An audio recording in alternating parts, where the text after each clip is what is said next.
Good morning. I think, unless you're listening to this later, and then it's not morning. This is the special bonus edition of episode 81, the real one. The other one The real is one. The other one was Fakesies. to me it felt fake. To me it felt like, I don't know, like a community building effort, not an episode of a podcast. It was definitely not an episode, but Jessica was sweet and let me have the day off. Both days. Yeah, it was fine. You came in at the It's a end. Christmas miracle, guys. She gave me the day off. Jana, do we have any sponsors? No, they all pulled out. They hate us. Just us, guys. No, I'm kidding. Yes, we have lots of wonderful sponsors. We have, of course, the OG, Shane Kelley of Small Town Xotics. We have some local boys supporting us up here in the PNW, Powerhouse Pythons and Stoneage ball pythons. We also have BNS Reptilia, who has lots of variety, which we love to have on the show. Bravo Zulu, who is our female veteran supporter. And Gray Family Snakes, which is our family-oriented, very cool axanthic pied family who also runs or is contributing to a charity out in Africa where they will be going this month. And we will hopefully be hearing lots of fun updates from them. So thank you to all our sponsors. And thank you to ral.dna.com for being the best. For always being awesome. For all your testing needs. Check them out. All right. This is a not safe for work podcast. Even though we are sleepy, so who knows? I know, yeah. Maybe she'll bleep out all the F-bombs just for fun. Maybe we'll just mix it up today. Maybe she'll just like blur out. Maybe this will be the Mr. Rogers episode. Blur out the boobs. Hang on, should I find a T-shirt and then we'll like. What did you used to do? I'm not even convinced I will post the video of this at all. I might just you have make to post the video. Pure audio experience. Everybody loves a video. You gotta post a video too. I don't know. People comment below. It's easier to edit the pure audio because then you can like really sound smart. Really, really sound smart. So we are going OG audio only, apparently. We'll see. I mean, if the editing the video form is too hard, I'm gonna do it. I don't know what to say about not having people chiming in. It's kind of interesting. Peaceful. It's very like church. I didn't want to say it's wonderful. It's so calm. I like talking to people, but sometimes it is extremely, extremely distracting. And like every thought you have is broken 4 times by like a word. And even if you like the words, you're still thinking about what they're saying. Yeah. All the time. All the time. And like if you have ADD, like I do, you completely lose what you're supposed to be talking about and you go off on grand adventures with the audience, as people have witnessed. I guess audio only cannot see that I am doing hand motions of the broken path of podcasting. There are many great adventures. Do we want to talk? Okay. Do we want to talk real quick about our new adventure? If people missed it. Yeah, we did an auction type thing on Saturday night. So everyone was concerned that like an audio version didn't come out right away on Friday. And this is us making up to you guys for it. Because I'm not going to rip an audio version of that auction. It is a disaster. It's a hot mess. People are still watching it though. Yeah, I gotta look it up because I need to know what the views are at this point. This got 650 views after 24-ish hours, 36-ish hours. Anyway, that's crazy to me, guys. I think there's a lot of reasons why that format works in a lot of different ways, and people might not believe me, but I've watched more of Menagerie and AJD Reptiles do it for 8 months, and I've been like, mad props to you guys. We are stealing your idea because we love you. Totally stole it. We give you credit in the episode, just so you know. And I bought geckos from AJD. All my cave geckos are from him. So like, how come it doesn't have more? That's why you need more for your boys. Yeah, I mean, they just don't make as many babies, so he doesn't have any more, and I'll just have to wait and be patient. Well, Um, really good at that, so that's okay. excuse me, but I think the format's good because, like, even if you're not buying, it's kind of fun to like shop through someone else Yes, vicariously spending money on spending money deals or and watch other people feeling spend money and feeling the excitement. right. It's like going shopping without shopping. Uh, so that's why I think people watch it after the fact.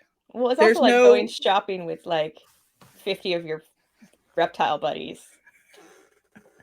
right. There's technically no information in the show. No, but there's like a social thing A happening social that tickle in is your why brain. people watch it afterwards, even though the auction is done. They missed out on the deals. So I think even if like I took some L's on prices for sure, okay, but I think like the I don't think that the promotion point of it was to of make it, right? money, right? This time No, around. right. It's to show the concept works, and then like the downstream promotion is almost more than the price you make on a sale of a snake, Correct. because then you got a new customer, they're happy with their price, maybe they'll be a returning customer. I don't have to go to You're a also reptile emptying show, out, yeah, the reptile show stuff. which we'll get into, which is like our topic. But Right, right. We're going to talk about the reptile shows today, guys. But also, like, we are planning to do this monthly around the first Saturday of the month, right? Ish. yeah, depends on people's schedules. Of that's our guest. It Uh, won't be us probably even most of the time right, selling. I right. Because I think. don't think we have enough snakes sustainably long term for it to just be us. But we're wanting to open the platform up on days to other virtual vendors. So if you have animals that you are wanting to sell that are in that under 500 or under 1,000, if you want to throw in a few of your bigger deal snakes, we are accepting I'm planning requests with mine. to vend on our virtual auctions monthly. We, of course, will give first dibs to all of our sponsors, and then also not to sell out, but if you are a big name in whatever industry you participate in, whether it be ball pythons or geckos or whatever, and you want to come on and help us get this auction seen to more people, you can message us. And of course, we're not going to turn you down. But Yeah, for hopefully like non-sponsors, clean, disease tested, correct. or just like disease on testing honoring. You don't have to test yourself. Yeah, No a mites. biosecurity pro is required, guys. So even if you're not a tester, like Jessica said, a lot of people who do follow our podcast and are coming to these auctions will likely be protesting and wanting to test those animals on intake. So if that's not Mhm. something you're comfortable with, maybe don't reach out. If that's something that you're testing curious about and you're willing to talk to us about what it means to allow people to test on intake, we'd be more than happy to chat with you about that. But for now, we're just going to be encouraging people who are testing friendly to participate in this event. Yeah, and Shane Kelley was very happy. I think he's Thank you, Shane. communicated that he was happy he did it. He thought it might not have worked out, just as we were like concerned we weren't going to get enough people to make it fun. I was the biggest naysayer. No, I thought we should do it. Don't get me wrong, Jessica. I believed. I've seen the format. I thought it was a great idea. I just thought it was going to take 3 to 6 months to really get momentum. And Mm-hmm. I think that it went smashing. I think we picked a good first person Absolutely. because I think he brought. You need to bring like a mix of like cheaper stuff and mid stuff and expensive stuff to make it make sense. So if someone just brought normal male ball pythons, it would not have been good. Yeah, normal male ball pythons, maybe wholesale those, not at the auction or in Well, lots at the auction. yeah, I mean you can do it. It's just like I was told recently that there people were maybe still buying like CB male one geners for $20-$30. So Cool. If you put that on the auction for $20-$30, that's what you would get if you were going to wholesale it. You're just paying the cost of the box. So we could do wholesale lots on the auction or not. I don't know. Like the world is changing and things are different. So I don't know what this is part of why the auction maybe is helpful. Like, what is the real fair price for anything? Right. Do you know? None of us know. It's always been a I saw a matter of female what you 2-year-old can. DG on Work Market for $500. Holy crap! 2 years ago, or even 1 year ago, that would have been $2,000 easy.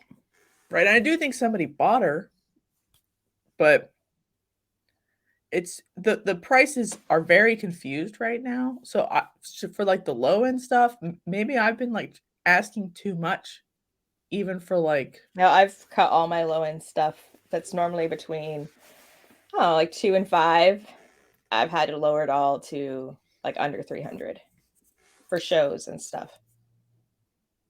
Right, it's like nobody's buying like a good breeder thing, like a female that could be bred but isn't that visually. Or lots of people are just buying visual females and visual males. Even multi-gene males that are hets aren't doing as well as they used to. Because I feel like now it's like more affordable to just, not more affordable, but within the realm of affordable to just buy the visual because prices are so good right now. That if you just spend just a little bit more money, you can get the visual version. Right, and that makes sense, but that means like an entire class of animal is obsolete. Must go to a pet home, even though it could be good for breeding. So like, right. So I think there is a person who wants to buy that as a breeding animal. It's just, what is the price that is? I don't know. So the auction sort of finds that price to me because we're basically targeting a breeding community. Correct. Obviously, some people are pet people there, but most of them are. Most of us are the breeding community. Yeah. So maybe like the price for that really is $150, not $300. Correct. It could be in this market. It may be forever. I mean, we'll have to just watch and see. But also, I think it's pretty fun to incentivize people to purchase multiple animals from you because you're offering free shipping.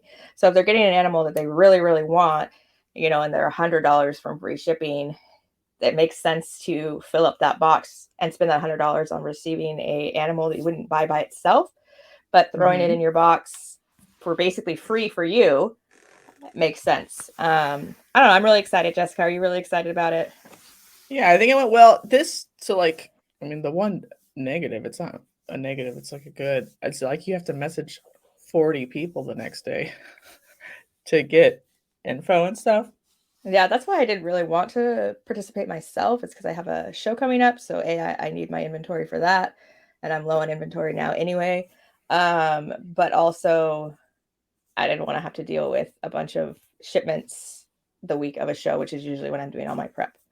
Right. So that's fine. You would just need to like pick and choose when you would. Right. So this next auction I will absolutely be participating in. I will be bringing single gene female breeders as well. But it's exciting. We'll be announcing that date hopefully in the next week or so, right? Or confirming that date. Yeah. I had like 5 people reach out to want to do it eventually. And so I have to go back through all those people and be like, do you have inventory for next month? Hypothetically. Because they really needed like at least 10, if not 20. Because some of them won't sell at whatever your minimum is. And so pretty much, unless you're a vendor, you need to have at least 10 snakes if you want to participate in the auction. Right. Or you and a buddy are near each other and could be on the auction together. So like Andy or Andrew and Justin aren't near each other, but they like could drive together to like do the video portion together, or they could meet to fill a box together or something like that. Right. There are creative ways to that around it. Right. So you could get your minimum number you would want to auction. So they did that to receive too. I just found out. So Andy got free shipping, but Justin's snake went in the box.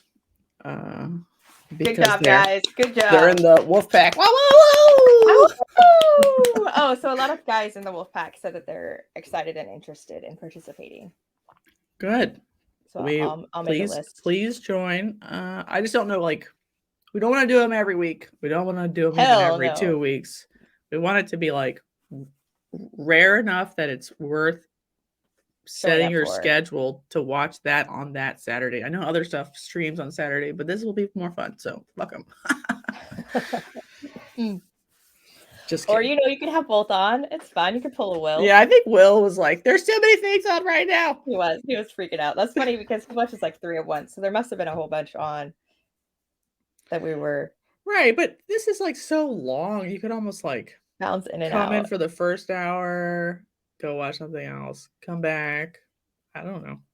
And I think the format is fine. I mean, Chris was complaining, like, because you can technically do an auction interface on OBS that will run the auction like a real number thing, but I don't know. It worked fine. I really liked the format.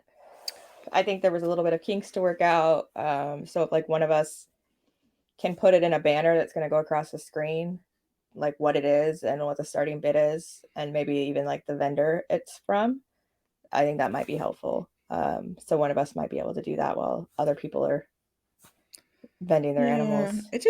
That takes longer than I think people would think. Even if you're copying and pasting, making a banner is like 4 clicks. So the people just put it in the comments like we've been doing. Yeah, I mean, AJD and More Menagerie don't put it in the comments. They just say it and they expect people to have their audio on. And then if someone's like, is it male or female? They just say it again and then they move on. Like the more we like over construct babysit. the more we over construct each lot, the like longer that lot takes to do. And I think you only want the lots to take a long time if they're very expensive, because you want time for people to like ruminate if they want to spend $400 or not. But for the cheap lots, you don't necessarily want to. Yeah, I think the time you spend on the lot. Yeah, a few of them went pretty fast. Like the auction timeline went pretty fast, and people were like, "Wait, what?" And I think that's good, because if you're sitting on your thumbs, then you're gonna miss out. Yeah, you need to buy it now. You need to put your highest and best now. And the people are like sniping or like dealing with it. You're always gonna, a certain percentage of you will want it, but like get caught up in like the server delays. So we have to train our audience to be like, put multiple bids. Yeah, and what do you want to pay for it top? Maybe you're like $100. Do it. Just put that in, because that's like, you need to fill your box. So there were lots with only 1 or 2 bids, which is fine. Keeps it the prices down. But if you already know you have a box, you want to get to $500. I didn't give free shipping to anybody because nobody got $500. Bummer, dude. Right? If they would have just spent $10 more on each thing they bid on, they would have gotten free shipping. Have you offered people like after the fact extra animals to put in? Okay, good. I think there's maybe I encourage people to do that in the comments. Like if you don't see something you want, Jessica has a lot of snakes. Like, just message her. I'm sure she will put together a $500 box for you if you want. So they still didn't get it to $500. Oh, okay. But they were just like, can I just throw a blankety blanket in the box? I'm like, yes. So I think I have 4 people or something added, because they were spending $90 to ship a $30 corn snake. And they're like, obviously in their head, that doesn't make any fucking sense, which is correct. So that's why, I sort of like matched my like intro level prices for like the cheap stuff anyway, not retail price, which is fine. Whatever, they're corn snakes. But I think it was good. And we'll probably move on to why I hate shows so much. I don't hate shows. Virtual shows, she does not hate, guys. So, well, virtual vending got an A+ from Jessica. So even though it was a lot of work doing it and a lot of work after the fact messaging, I still sat on my ass in the comfort of my own home with no mites. And if you think about it, I went down to Reptile Nation, spent $1,000 to make $1,000, and lost my dog. Okay. And you had to spend the whole weekend there. Yeah.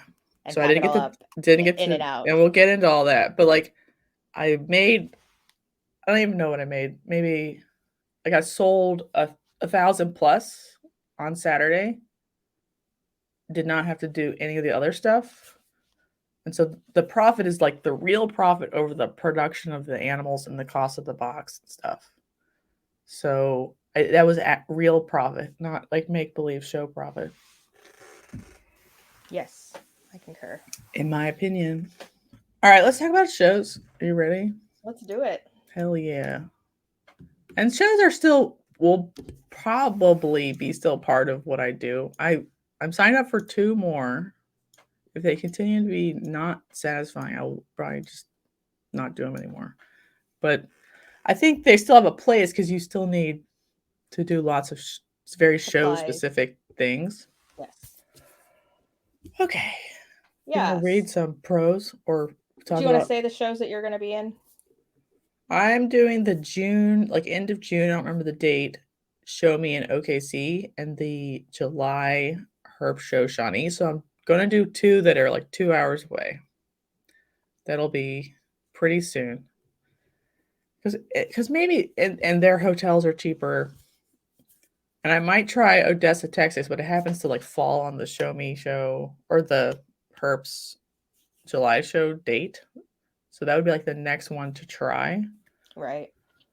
I have a show this weekend in Monroe, the Seattle Metro, Saturday, May 13th, I believe is the date.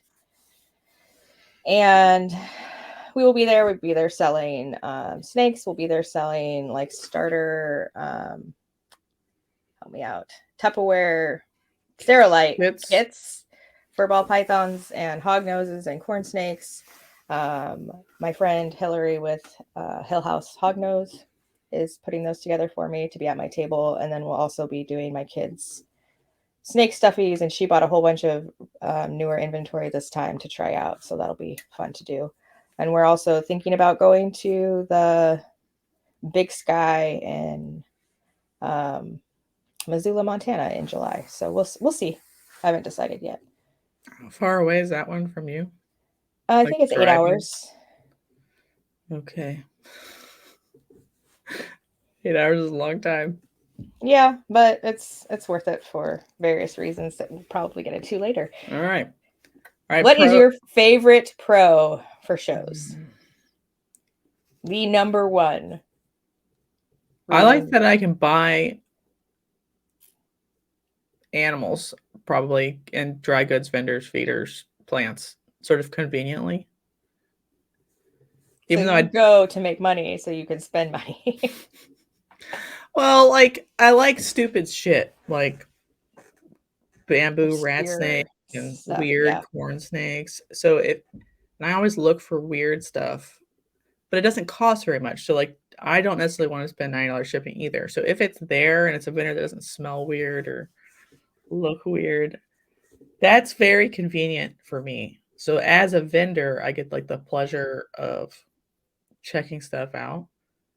I haven't yet to see a ball python at a show that I just had to have. Yeah, isn't that weird? That is weird, especially since you've done Arlington, which you would think that would be the one you would buy. Well, I didn't vend it. That's true, you didn't vend it, but you were there. Yeah, I mean there was nice stuff at Arlington, but like maybe there are like too many kinds of ball pythons. So like the stuff that would interest me just ironically isn't there. Does that make any sense? Like there are so many and so many there. They just happen to never bring the discrete things that are like both within my price point and that I'm interested in. Yeah. Mm-hmm. It's interesting because I have ADD, I have a hard time with the show format buying in person. I prefer that I can like sit down and think about what I want and then search for what I want and then like leisurely decide whether or not I'm going to spend my money on that. And so I don't actually usually buy anything but supplies at shows, like bugs for my frogs, pork bark, stuff like that. That's still a pro. Very pro. Being able to throw in some bugs to your weekend. to like not have to think about it the rest of the week because you already got it taken care of. Yep. Okay, so let's go into what the other pros can be. It's a really good way to sell your, we like to call it show fodder, but it's really like your pet quality inventory. Right. Or the former category RIP known as entry level breeder category, Yes. which I think still exists, but it's just there's just not as much interest in that category, so they become pet. I feel like people are starting to get interested in joining the reptile community as breeders because everything's so cheap right now, that I think it's just like naturally going to feed into the next generation of breeders as this generation of breeders gets out. Sure, maybe. People just Hopefully. need money to do. I think people are always interested in being breeders of animals because animals are fun. It's just you have to like have an economy that supports this like kind of expensive starter hobby. Correct. Type period. Yeah, I've also been interested in branching out away from ball pythons. It's taken me a while to get there, but I don't know. I've been thinking about maybe going into rainbow boas, maybe picking up some kind of Asian rat snake. Mm-hmm. I don't know. Jessica had a really sexy boa at the auction that I almost bought, which is super weird. I was like this close to buying it because she was gorgeous. I don't know. So I may be diversifying in the future just because everybody knows ball pythons cannot be your only thing that you're doing. Unfortunately. I mean, to be fair, they could be, but like how many people can be the people that are only ball pythons? I don't know. I don't know the answer to that question, but there's a finite amount. I concur. So what else is good about reptile shows? If you go to the right reptile shows, you can make a lot of money, like $50,000. Like and then you have the right inventory to match like the caliber of that show. But that's not most shows. And that's not most people. That's not most people. But some people, if you do rake in that much kind of cash at a show and you're not Babu or Justin, message me and tell me what you're doing because I want to do that. Well, it's usually like the caliber of the animal and they're just doing NARBC or something only. So like high-end people are there to spend money. Not that high-end people don't go to small shows too and buy stuff there too. It just is less probable. Yeah. Well, I mean, I feel like a good show to me is at least $1,500 above your cost. Yeah, that'd be fine. That would be like, I don't know. Like that's what I expect to make at shows when I go to them is $1,000 to $1,500 over my cost. Right. Well, that would be like, to me, that makes it like on like a labor, like a per hourly rate makes sense. The stuff where like people make $300 over their cost at a show. Yeah, if you calculate that in hours, guys, how much did you just pay yourself to spend the whole weekend sitting at your table? Yeah, or pay you, like you and your wife, you and your kid. There's like, you could literally just go do fucking DoorDash or something and make $20 an hour, and it would also suck, but it would also suck. Well, another pro for some people with the shows is that it's a mini vacation and socialization spot with your reptile family. You know, people that you don't normally get to see or hang out with or spend time with or talk reptiles with. This is an opportunity to go and do that. And so if that's how you're budgeting it in your brain, is that this is more of a vacation rather than a profit seeking adventure, you're just right. Some people like they're retired. They literally don't care. They're just happy to be out and having fun. And there's 2 adults there normally. So the other one can wander off and chit chat peacefully. And they know their table's being watched. That probably is more fun. I'm going to be honest. But I haven't done a show in like a minute. where and you too, Jana, where I didn't have to be like on the whole time. Yep. Because I'm doing it solo pretty much every time now. Yeah, there's almost So like the like none socialization part is really falling off for me for sure. And also for me, like, I know it doesn't seem like it, guys, but I am an introvert. So it's very draining for me to be on the whole weekend. And so adding socializing with vendors, especially some that you only know very casually, is not my idea of a good time. So not only am I on all the time for the public who I'm trying to sell snakes to or other items to, being on the whole time to go and like interact and network and hang out with these other breeders. It's too much for me, guys. But if that's your jam, please do it because it's great. So like I don't know if I even talked about this on the podcast, but I went to the Shawnee dinner. You did? By myself. Because I was like, I'm doing science right now. I'm going to see. I felt You're experimenting for us. How was it? It was terrible. It was absolutely horrific. Did it take 1,000 years to get your food? No, I food was fine. It was good. I'm just saying, like, fucking people don't necessarily want to talk to you about snakes, even if they're into snakes, because they just talked about snakes all day. Like, yeah, so I was like probing them for show numbers, getting them to complain about other shows that they've done before. And you're trying to interview them and they're like, bitch, please, I just want to eat my dinner. So like it was actually like really hard to get, and people were nice, like they were tolerating me being weird and autistic in the fucking taco stand or whatever we were at. If you're in this industry, you learn to tolerate unique individuals very right. Quickly. They probably thought I was literally like a degenerate psychopath because they don't know I have a podcast or whatever. So you do not get recognized in public? I get recognized by people who are listeners. So that's like a couple. But most people do not know who we are in the whole industry collectively. Maybe we should say that again for the people in the back who think we're like public figures and famous. Because no, we're not famous. No. Yeah. So I get recognized maybe, like I said, maybe a couple people at a show.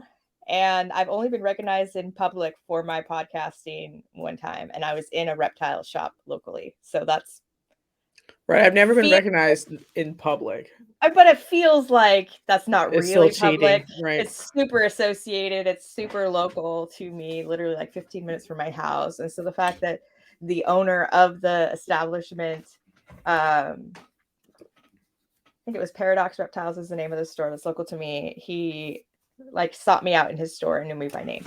But that does not make me a famous person, people.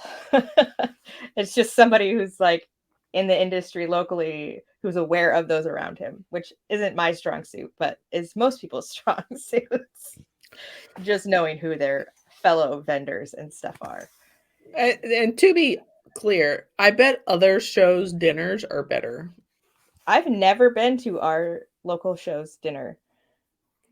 I always say, oh, I'm going to go this time. I'm going to do it. I'm going to do it this time. Yeah, I never went either because I was like able to drive home to sleep. So there's literally no incentive to like spend more time waiting around for whatever. Right. Like if I had a hotel, sure. And like I've heard like other shows dinners in like the Herps network are more well attended and whatever. This is like the least exciting thing to complain about. When people are like, yeah, it's such an awesome time. Okay. And you're maybe like, it is for you. When does the awesome time start? And I liked everybody I talked to and they tolerated me very well. But like everyone was like slowly drudging in, eating their taco, complaining about sales, and then left. So like it'd be much better if like you already had 10 friends and you weren't trying to like introduce your way into a new show circuit set of friends. Oh, for sure. Like the people. Right. Obviously you could get drunk and have a good time.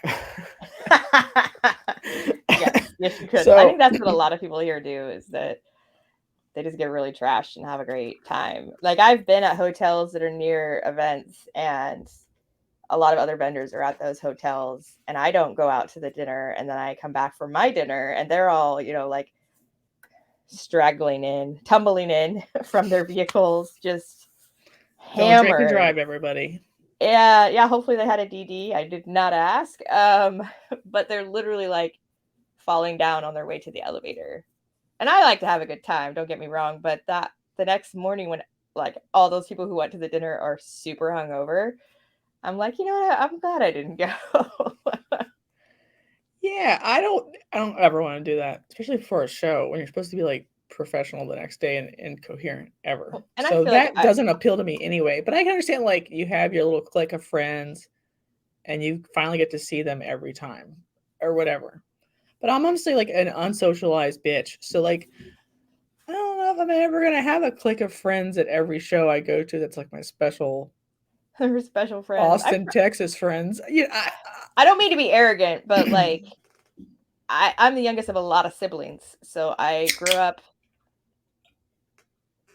surrounded by lots of different personalities, you know, people on the spectrum, people with disabilities, people that are loud, people that are quiet, people that are conservative, people that are liberal. I mean, when you have 8 siblings in the same home, it's kind of a wild ride. So I'm very tolerant of people, but it's not tolerance. I'm just like literally used to it. So I can be friends with pretty much what?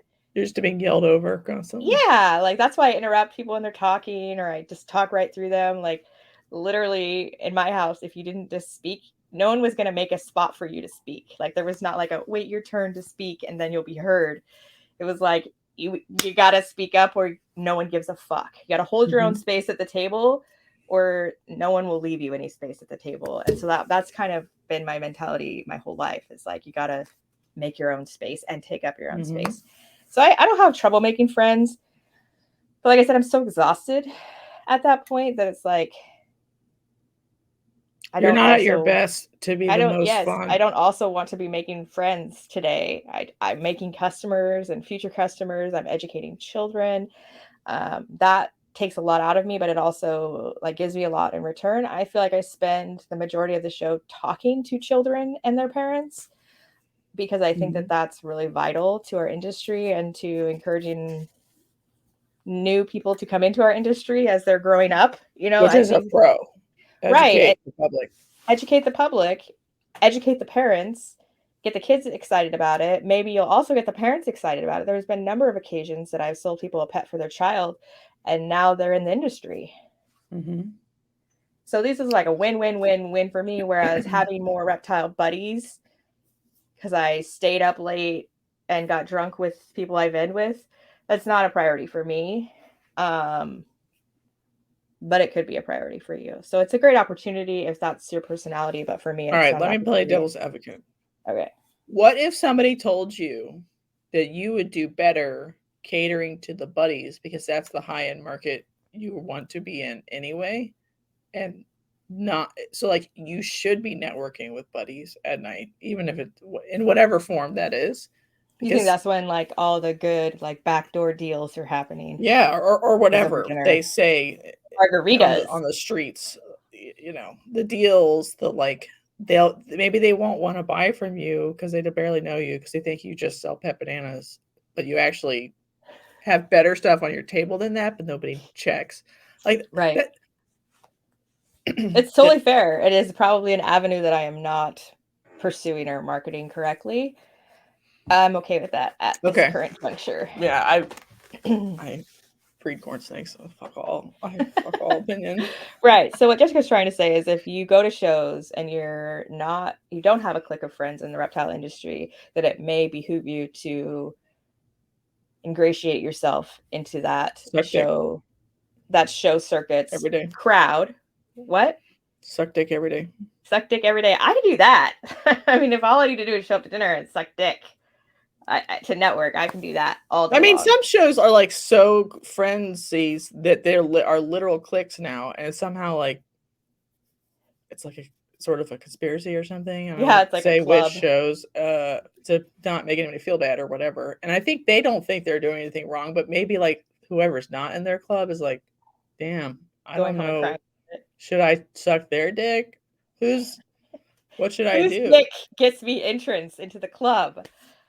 Yeah. So I don't know the right answer to that one for sure. I don't think being a lone wolf is particularly the correct answer, because a lot of times, like, you at least need like a network of buddies. So like you point people to Andy to go get Oh, rats. yeah, Or definitely. at the I mean, I very have least. friends. They just don't see much of me not online. Mhm. But I also think that's a bad byproduct of COVID bubble popping and me now being like, when did I become an antisocial person? Mhm.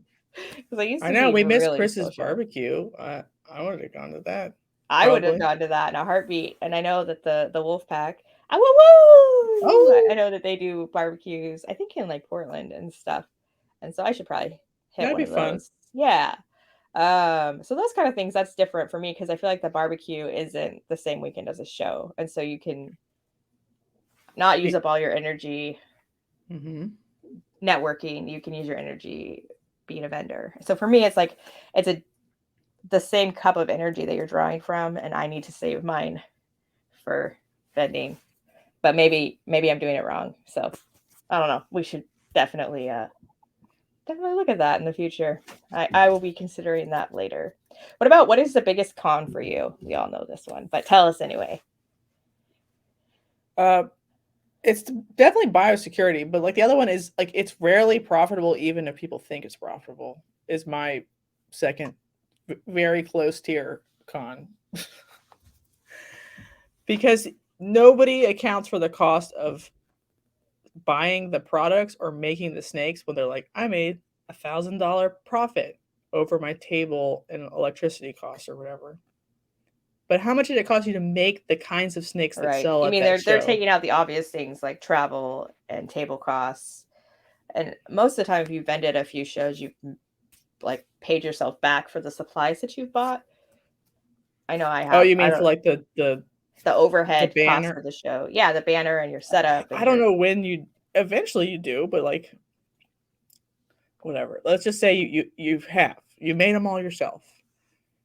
If you take toys from China that cost you $1.50 each and sell them for $5, and you sold a couple of those, you take some stuff you bought on Amazon, like hides or something.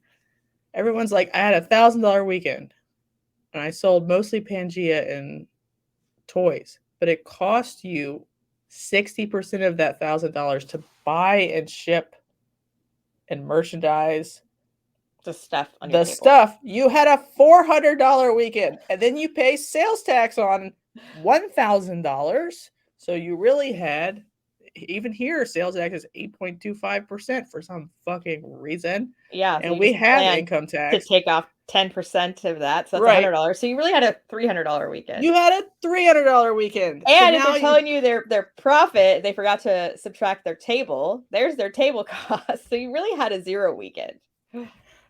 people do this a ton. And obviously you can make a functioning business on the margin of dry goods. Yes, you can. But I think people are like, oh, I expect a $2,000 weekend. But half of their sales are stuff where they're like buying it wholesale or just buying it and then reselling it plus $5 or whatever. Mm-hmm. What? You're doing like the Walmart technique where you're trying to shave off 10%. You will never have enough volume to have that sort of labor.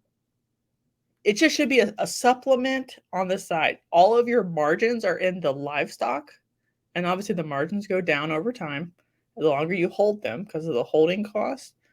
So like even though it makes me $15 to make a corn snake and I could sell them for 50, since I've held all of them for a year, the margin is gone. So if I go to a show and make $50, What she's saying is don't ever do the math or you're going to get really depressed. no, I'm saying, What are you saying, Jessica? I'm saying most people who think they're profitable at shows aren't as profitable as they think they are. So when they are like doing the calculations of like how much they made an hour, they really needed to be doing it out of, instead of $2,500, out of $500, because that's what you actually made. That's your wage after expenses on your whole business, in my opinion. And people rarely talk about it that way.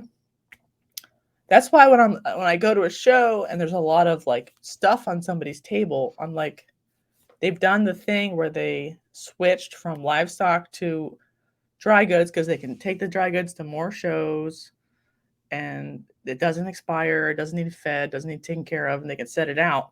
But they had to buy that stuff. So they're competing with a normal retail experience. Even if, and you can rarely double the item. For something really cheap, you can. Like a hide you buy off for a dollar off of Alibaba, you can almost like triple that. Like sell it for $5 instead of whatever. But you can rarely double the more expensive things. Like if you go buy something off of Reptile basis and like I sell like the 6 foot, 7 foot snakes, stuffed snakes. And I get them for around $10 and I sell them for $25. Okay, but that's double. Right? Okay. But do you need? Okay, so how much when you do your stuff, your like cost basis for your show, and you're like, this was the unit price that I bought it at, and this is how much I sell it for. How much do you actually make when your gross take for dry goods is $500? Is it about half or is it less than half? Because some things you can't double. We tried it about double everything, so it would probably be half, but maybe like a little less than half. So if she pulls in $1,500, it depends on what she sold. Like you have to do it like line by line item. Does that make sense? Like category by category, because we have. Which is what a Target or a Walmart would do, which I don't expect everybody to do. But I know people who go to Amazon, buy 2 tongs, add $5 to the price or $3, like if it was a $10 tong, and sell that. So that's not doubling because no one would pay that. And they just fill up their table that way from Amazon. So they're buying retail to sell retail, adding $3 to $4. I know you don't do that necessarily. And some people do it just to put something on their table. No, I usually like buy bulk at this point, and how we pay for it is we pay for it in cash profit from a previous show. And so we're counting that as paid for, if that makes sense. No, it doesn't make sense. So you can't count it as profit like you're saying, because you need to subtract that amount, but we're paying ourselves for it with profit. And so what we get back from that, we're counting as profit. Yeah, I'm not saying you're not making a margin on the sale. I'm saying you never made. You're not making what you think you're making. Yeah. I understand what you're saying. Yeah. I'm just saying that we just need to like. For a kid to do it and to be putting money away for college, I'm super happy with it. Right. Well, I've had people just online in general be like, man, I always sell out of Pangea and I do great. I don't even know what the margin is on Pangea, but it's like being excited that you were a good vendor for someone else's product that you're getting just like a margin on. Right. And it's heavy. They're kind of big. You can't like squeeze them down like a plushie and put them in like air vacuum bags or whatever. It's supposed to be an add-on for your sale of your $1,000 crested gecko, not half of what you sold that show. To me, if you love dry goods and you're just like, I don't give a shit if I'm only making 50%. But a lot of people's like, that's why I think like there's like a disconnect. Like if I bring just livestock and I make $1,500 with $1,500 gross with no dry goods sales, I did better than someone who sold $2,000 of a little bit of livestock and mostly dry goods, because I'm capturing more of the margin of the animal. Right. So I think maybe that's the problem, right? Everyone's like, oh yeah, I do 2,000 to 3,000 all the time, but it's mostly like a dry goods vendor at that point. Well, what was your gross? We should all like tabulate our grosses and be like, my margin was that I took home that is my like labor is $1,000 and yours was $750, but you sold $5,000 worth of glass tanks or whatever. Right. So that's the thing that's like killing me inside. And when Darian posted this weekend, Darian Drollinger, shout out. He's like, shows in cities that have a lot of shows have better morph market search records, like instances of people going to morph market to search. So if there's 12 shows in one city in a year, more morph market traffic than not. And so he's like, more shows is more exposure, which makes those communities grow Understand in how it interest. works. Yes. They know to go to morph market. And I was like, the shows. Great. Then you do a show by yourself, because like you're asking a small number of people to benefit like the collective number of people at their own, on their own dime, like, and at their own risk. So like biosecurity risk, might risk, and then sometimes not make a profit at all to make the whole market bigger. It's very it's a very nuanced system. It's almost like communal. Like 10% of the hobby has to suffer and do shows not profitably so that the whole hobby gets bigger. And I'm like, do I have to take that hit, or can somebody else do it for me? Who's the sucker that takes the L? No, the D and the A. Yeah. And he was like, well, we should still do it. I'm like, oh, okay. But who takes the L, A? And then B, like, why aren't there like education shows? Which I think Jillian brought that up in the comments. She's like, instead of doing shows where people sell animals, somebody like Morph Market puts on literally a family education interaction show. They get the kangaroo farm there, the petting zoo people there, people who have snakes are dedicated to being interactions. Yes. Maybe there's a little like platform and a guy comes on and he talks every hour about some kind of animal facts. And it's literally, there's no animal sales, maybe like food vendors and like shirts and books. No animal sales though. And it exists as literally a reptile intro show sponsored by Morph Market. Here's a sticker when you're ready to buy. Here's your Morph Market local link, and you can look in your area to buy off Morph Market. That's the show we need for like promotion, not vendors dragging the same snakes to 20 shows for socialization weekend when they're making negative $300 each show. To me, other people brought that up, and Darian was like, well, we should just have more shows anyway, no matter what money people are losing. And I'm like, and then he's like, well, the free market will decide which shows should go and which vendors are going to do good at those shows. I'm like, but you want people to take the L and do the shows even if they're not making money. So which way is it, Darian? I didn't comment at all on these posts because I'm commenting on them here. Because I don't know the answer. I've always like had like a moral quandary with like, should a reptile show even exist? Like, should you be tricked into buying a pet, even with all the perfect information and well, even if you give someone all the perfect information and advice, even if they've done their research and they get that animal and they go home, and this is like a perfect situation, right? So they've watched all the YouTube videos about how to care for a ball python or whatever animal they're getting. They have their enclosure already set up correctly, and you've informed them. They're like, yeah, I know that. They get home and maybe they think that their heat mat's supposed to turn off at night. Right. There's hundreds of things that they didn't watch enough YouTube videos yet. Right. There's still going to be sketchy things happening when someone's learning how to take care of an entirely new type of pet that you're going to run into. And so I don't know. I can't say that I've felt good about every single animal sales. There has been a few times where I have discouraged potential clients to not purchase right then because I didn't feel like they were ready. And this entirely possible. Some of them come back and buy from me later. Like they'll message me in like a month, hey, I'm ready now. But would not be shocked if more of them went to the next table and bought a snake.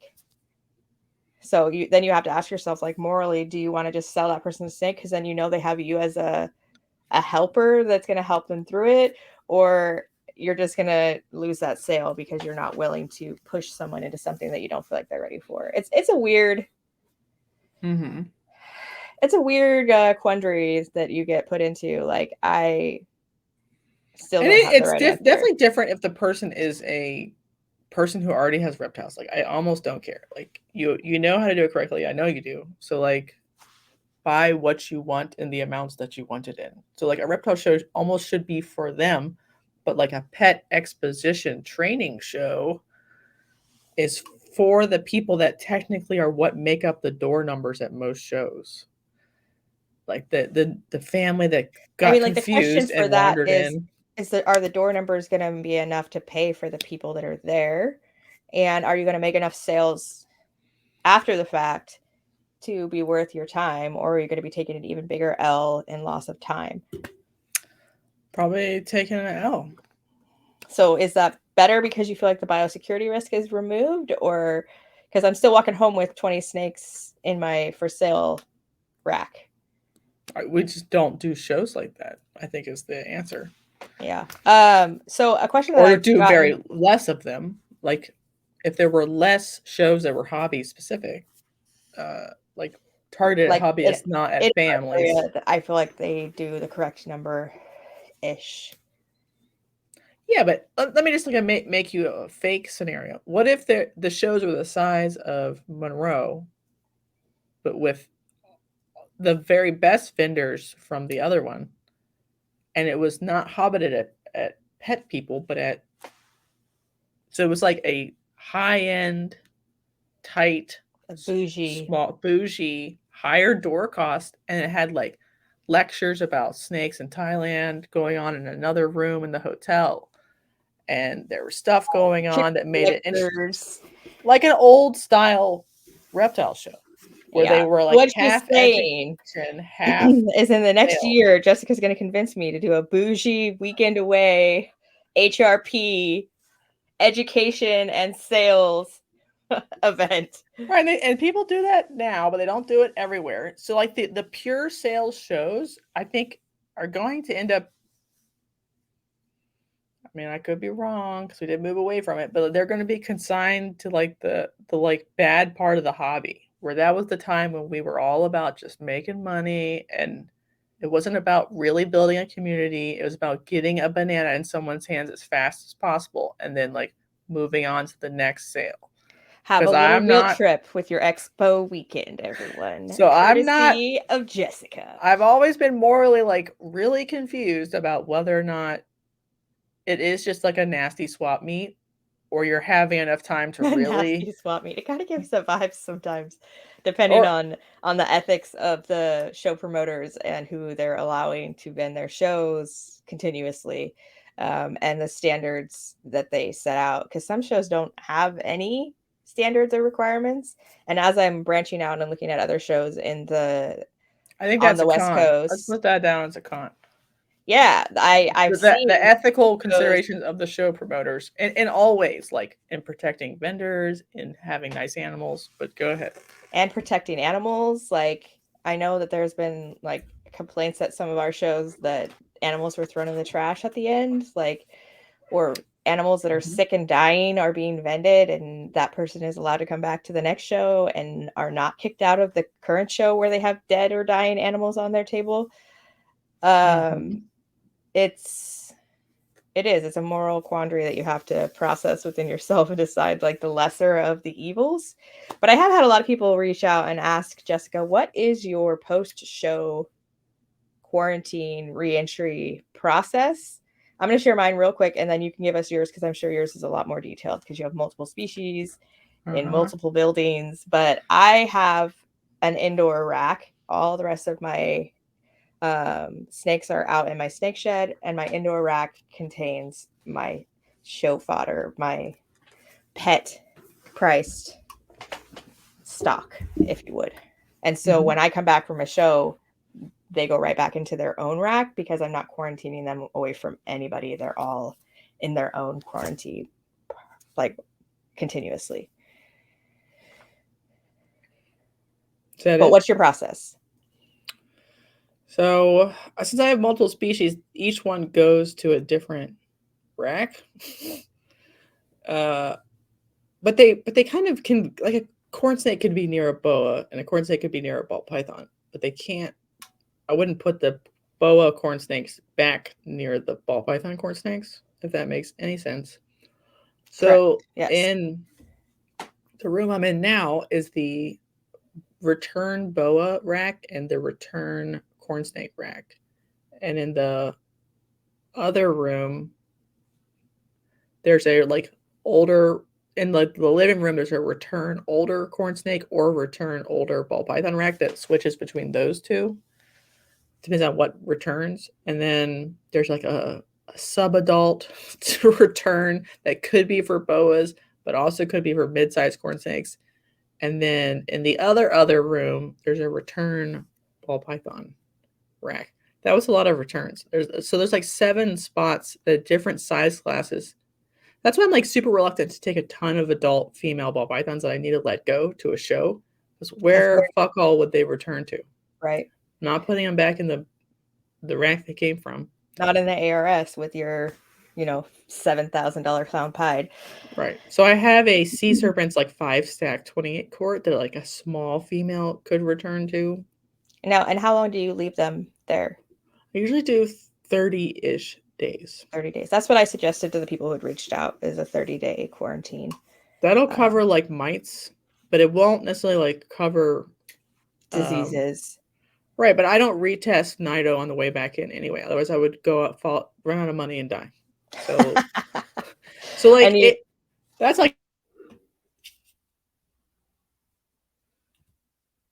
it feels like a super double standard to be like, I spent all this money on testing and keeping everybody separate, and then I go to a fucking show where I basically fuck all can happen. Money crash and pretend. Because, like, I have to tell people, like, this animal went to a show. I would definitely fucking test it, even though I tested it before. I don't technically know what's going on. Nobody's ever come back and gotten Nido from the show or gotten crypto from the show. But they technically could, because I am not fully in control of the situation at the show. Period. End of story. It's something I would accept morally as, like, a fault of the situation. So is that fair to me? Because I already went through all like the trouble and work of testing everything. Why the fuck do I like re-expose even my for sale stock that is fully separate?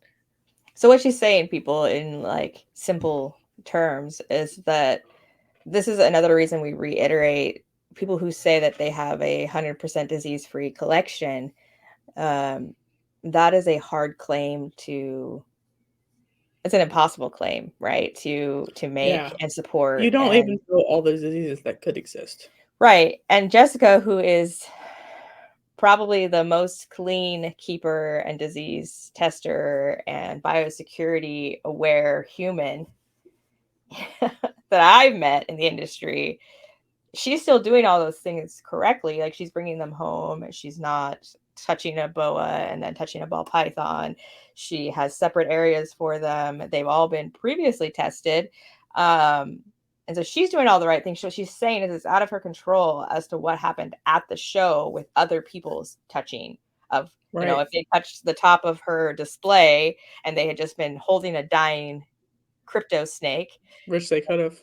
Now she has crypto on her display. And even if she's doing everything right, wearing gloves, washing between, putting them in their own quarantine when they get back, she doesn't have control over what little germies are. Right. So I will probably send someone a snake with crypto one day just by the nature of the beast. Right. Correct. So that's why, like, we don't blast people right away. If you and that's why if you get a diseased snake, you should act professionally and not blast them everywhere. Because God knows how I got it, right? But you got to send it back and get a refund. But I could do it too at any time. Correct. And it could be an animal that we tested recently. So, I mean, like, you just have to be aware of those factors when it comes to biosecurity in general, but especially with shows. Mm-hmm. That's a negative. Like maybe the hardest negative is like.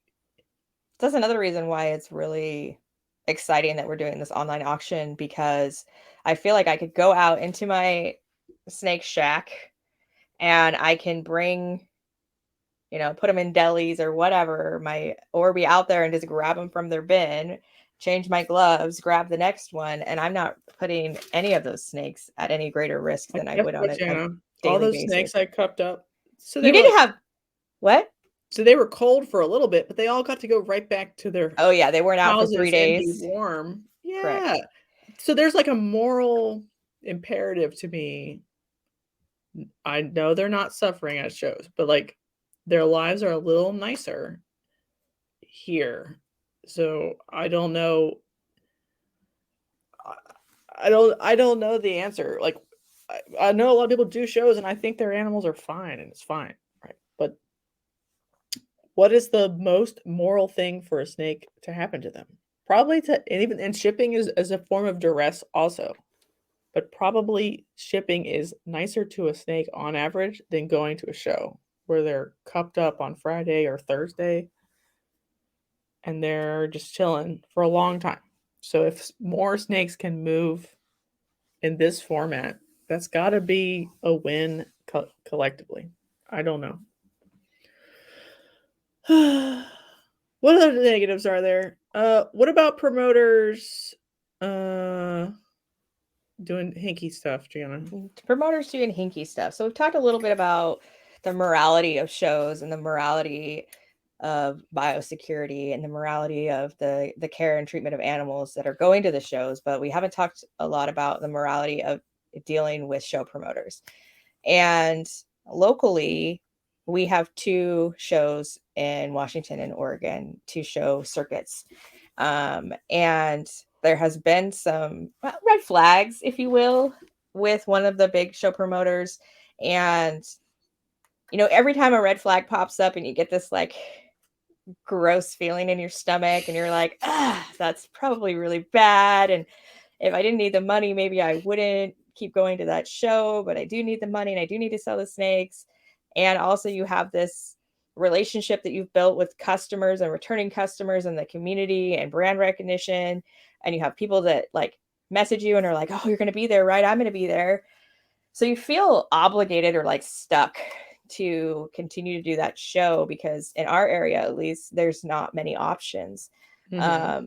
And so I feel like for like the last 3 years, I've been ignoring moral red flags to myself. Like they're a red flag to me. Like I can't say they're a red flag for you because you guys have to make your own choices. But the biggest show promoter in our area, like I said, there's been animals that have been thrown away. There's been animals that are dying on tables. There's been like chronic constant complaints about chronic mites. That's the part that kills me. It's like he knows exactly which vendors are bringing them. It's the same vendor or multiple vendors, but at least one that's always the same. And the one that's bringing, sick and dying animals, that's always. And people ask not to be near that vendor. So like, he like triple knows. If you're like literally every show, people, the only thing they comment when they, there's a little notes section when you sign up as a vendor saying, I don't want to be next to Joey and I don't want to be next to Bobby and I definitely don't want to be next to Susie because they all have fucking mites and dying animals. As a show promoter, shouldn't you stop and pause and be like, maybe these aren't who I want at my show. There should be standards. My hypothetically sold out show. Where people are on waiting lists. Where there's vendors on a waiting list that no one's ever seen or actually knows if they're true. And there's empty tables. Like, it's just like, there's just so many inconsistencies with what you're being told and what's actually what you're seeing at the shows. And you talk to other vendors and they're saying that they're feeling the same way and they're seeing the same kind of sketchy shit. Obviously, this is a business for most of us. Some of the vendors that do all the circuits, it's a full-time business for them. Or they're, retired or they're on disability. And so like, this is their full-time pursuit. And so they feel, like I said, they feel like you have the vendor or the vendors feel like the show promoters have them by the balls. And it really should be the other way around. Mm-hmm. Balls. Totally. They've got you by the balls and they're squeezing real hard. And they're like, just how much can I squeeze and fuck you in the ass before anybody decides that it's too much? And so for me, I feel like I swallowed a lot of ball squeezing prior to coming to the decision that I recently came to that I will no longer be vending the big name show in my area because there's just been too many times where I feel like I had to compromise my own morals in order to show up.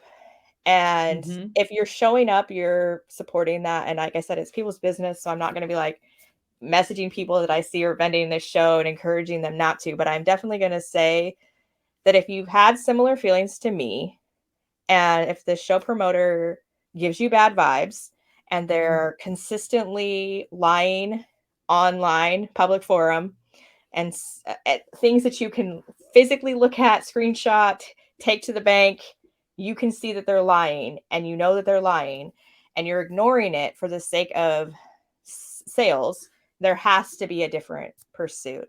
And so like the big name reptile show that I am no longer going to be participating in or promoting, I will not say the name on the podcast anymore because I feel like we've given them too much airtime as it is. The last thing that happened, the last two things actually that happened, was there's two promoters and they never have their shows on the same weekend. And they kind of like, because there's a show in Seattle, a show in Portland, and they kind of flip flop. And so if one's in Seattle, the other one will be usually in Portland. And so they're not conflicting with each other. And it's been, I don't know, respectful, but they've been professional to each other. Right. There's been sort of like a balance.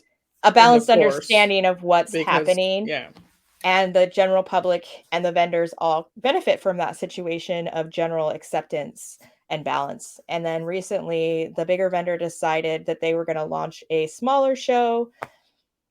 And everybody was really excited because they thought that that meant they were adding shows to their circuit as this big vendor or this big show promoter. And so that as a vendor, I would have more opportunities to do shows. But then they changed it to it's not under their name, but it's under its own name. And get this, it's the same weekend as the other person's show. Weird. So this has been happening for years. These two shows functioning and working and in different areas at similar times. And there hasn't been a problem in my mind. And then recently, it seems like there has been a little bit of like fighting about sometimes they're in the same month when they didn't used to be, but they're in opposite places. And it's just like, there's been like a little bit of squabbling that we could notice, but it still wasn't affecting me as a vendor. And then this new show circuit that launched, which is very clearly by the same as the big show circuit. And then it is literally like an hour from the other location on the same fucking weekend.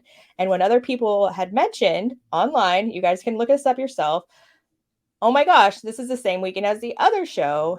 And then the show promoter goes, oh my gosh, I had no idea.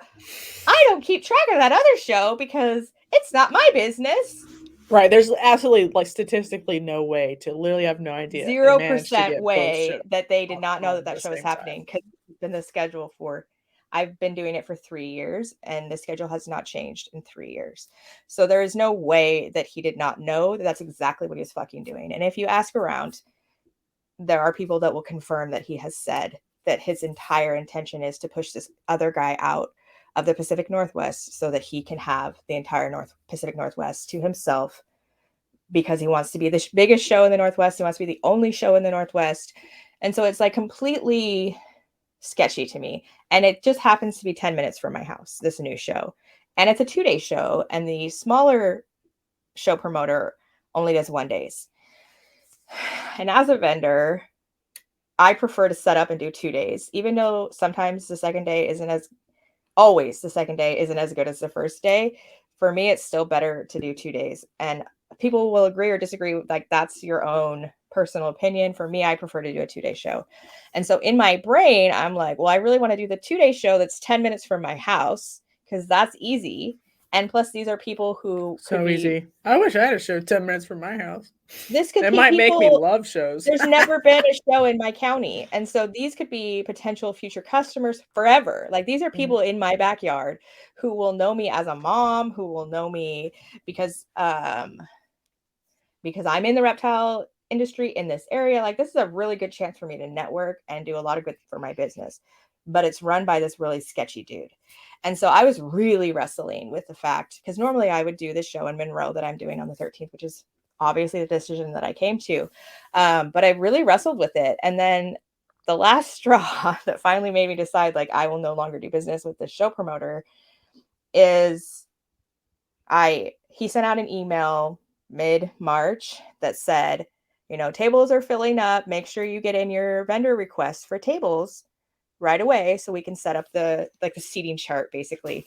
And so immediately when I got that email, I went onto his website and I put in all my information and requested tables, which is what I would usually do. It was probably like a month before the show, maybe even more, like 5 weeks before the show. So it wasn't like I waited till like the last week.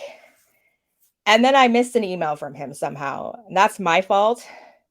But I hadn't seen the bill, basically. They had started sending invoices. Normally you would just pay right then when you signed up. But the new system is you sign up and then they send you a bill. And I was thinking about it. I was like, I haven't seen a bill. And so I was going through my spam and all my messages, and I found the message, and it was sent out like 2 weeks after I had signed up. And it's like, basically, I'm sorry, but all the tables are full. You're on the wait list. And I'm like, that's got to be a mistake. Like, I don't think I'm famous. I don't think I'm a public figure. I don't think that I deserve special treatment. But as a vendor that has a podcast, as a vendor that has been to every single one of this person's events, Reptile Shows for the last 3 years, as a vendor who vends with my best girlfriend who sells earrings, and they always put our tables together. She got her tables, but I didn't get my tables. I was put on this wait list, so-called wait list. And so I was pretty pissed off, and I messaged them and I was like, there's got to be a mistake. Yeah, I asked for like a corner spot. Is there a single table available? Like, there were no options given. It was just basically like, fuck off. And they're like, yep, we're full. You're welcome to show up day of. And if there is an empty table, you can set up. So I don't know if any of you have, obviously most of you have done shows, but if you haven't done shows, it's quite a bit of prep. Like you said, it's stress on the animals. You have to box up all these animals. You have to box up all your stuff. You have to load up your car. It's 3 hours from my house. And so in order to do the Portland show, I usually get a hotel Friday night and Saturday night. So I drive down Friday night, get to the hotel late because I have to wait for my kids to get out of school. And then I set up first thing Saturday morning, and then I drive home Sunday night. And so it's like, this isn't just something you just show up for and hope. Pop in. I'm going to pop in with all my shit and hope for the best. Like, you don't tell someone in a professional situation to just show up and hope. You either give them a spot or you don't, like, whatever. Okay. And so then, like, well, if you'd even just messaged me a few days earlier, then maybe I would have had a spot for you. And I'm like, but you literally sent out an email that stated, make sure you get in your requests. And I literally went the minute I got that email and did it. So if you're saying there's tables, and then I went and signed up the minute that you're saying there's still tables, and now you're telling me there's no tables, that doesn't make sense to me. But okay, it was a month before the show. Maybe you're full. It's a smaller venue than the one that's in Puyallup. I get it. But also, like, I promote your show for free on my show that has a national platform. So you're getting exposure and advertisement that way. After every single one of your shows, we do a follow-up on your show. We have offered to have you on the podcast. We have asked you repeatedly for door numbers and how many vendors and any kind of like concrete business information. And we get shady as fuck answers every time. You cannot tell me as a show promoter that you don't know how many fucking people came through your door, that you don't know how much money you made. Even before you take out like costs and anything like that, you should have a hard and fast number at the end of a show of how much money you made on door entries. And right, he might not want to share the number he made, but he should share the head count, because that would show that the show is. I'm not asking for how much he made. I'm saying as a business, he has to know how much he made, and it should be will know. Easy to estimate a number. And I'm not saying that I want to know 5,352 people came through the door, but when I ask what the door count is, and you're like, well, probably 6,000 to 10,000. It's a big difference. That's not a door number. I'm sorry. Like, every single show, I would chase him down and ask him for show numbers, and he'd give me a bullshit answer. And then he just started avoiding me altogether at shows. So, like, that was pretty sketchy. And now I'm on this imaginary wait list, which makes no sense, because if you go online, and you can find this because it's public Facebook information, him saying, oh, there's still tables, after I had set in my table requests. And so I was pretty pissed off at this point, and I was like, fuck him. Let's just burn So do it you all think down. he was faking the numbers he told you just to make it look? I Even have though it no is idea like what a he was doing. I know he okay, was giving me the truth because it's why a would he avoid conspiracy me? time. Wow, how weird was that? Yeah, why would you avoid me? The very last time that I got numbers from him, he was like, I don't know, but come find me in like an hour and I'll give you numbers. And so I literally like wandered the whole expo, no one watching my booth, to find him to ask him these numbers, and he's literally avoiding me. So it's like, why are you so Are you scared to sure give he's me these avoiding numbers? you or he's busy or something? Like we don't. I will play devil's advocate. You always play that devil's advocate, but if I he's know at I'm the trying to booth be next to balanced. you, who are his good buddies, and they're shooting the shit and laughing their asses off, and then you leave your booth to go talk to him, and he immediately leaves their booth Mm-hmm. and is like, "Oh, come find me in an hour. I'm really busy." But he was literally just standing shooting the shit for 30 minutes with the people next to you. That doesn't feel like it has legs, Jessica, to be devil's advocate. Okay. I And just want so to like people will listen to this and wonder people will if listen, Jana's people will wonder. hysterical. Jana is hysterical. Oh, just assume. Anyway, so I got really pissed off. And I was venting to some local vendor friends, and they were like, "Oh, have you talked to so and so? Because they had the same thing happen to them this Oh show." snap. Oh Okay. snap! And I was like, "No, I have not, but thank you. I'm going to." And of course, I did. And this person, who I will not name because I do not have permission to name them, promoted the show in January. Like, Yikes. yikes! Like they paid extra to have more advertising for their business and to support the show. And they asked for tables in February, which is literally like the earliest you can ask for shows because it's not even an option for like the couple weeks after the Right. last show. And so like literally like as soon as you could ask, he asked for shows because obviously it's closer to him. He had promoted and sponsored the previous show, and he had been doing shows probably longer than I have. I actually don't know how many years he's been doing the shows, but it doesn't matter. He was told you're on a wait list. Oh, and if you just got yours in a few days earlier, which is what I was told. So like I said, me happening a month before the show in a smaller location and him saying that he was out of space because it's a smaller show. Okay, I could buy that. Okay, fine. I didn't get my shit in soon enough. Apparently now it needs to be done, the day after the show that you were just in. Cool. But I hear you. I'm being hysterical. I'm being like No, privileged. I'm not saying you're hysterical. Jana. No, I'm listen. saying people will want to know.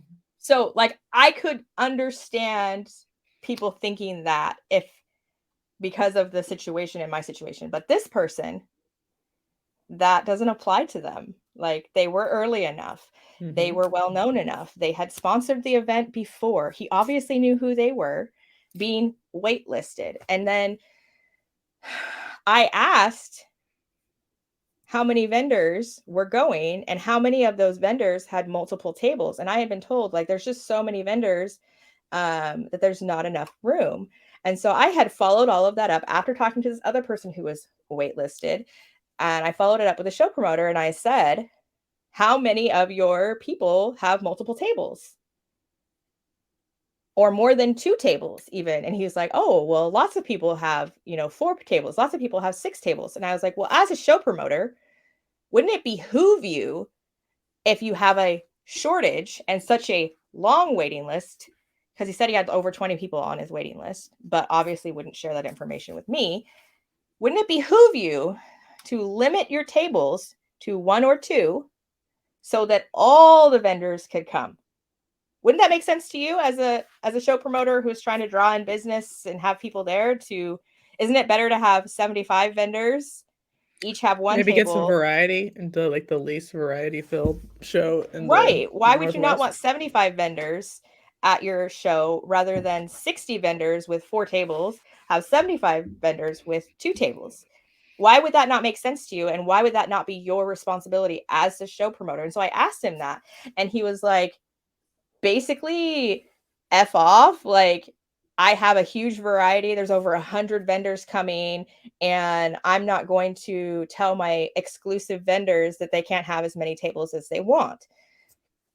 And then here's that term, exclusive vendor. So this show promoter has been quietly accruing exclusive vendors. He's trying to tell vendors that they need to be exclusive to him. So that means that you can only vend his show and there's no benefit. But you have to like commit to be one of his exclusive vendors, and then you get priority with table numbers and the amount of tables.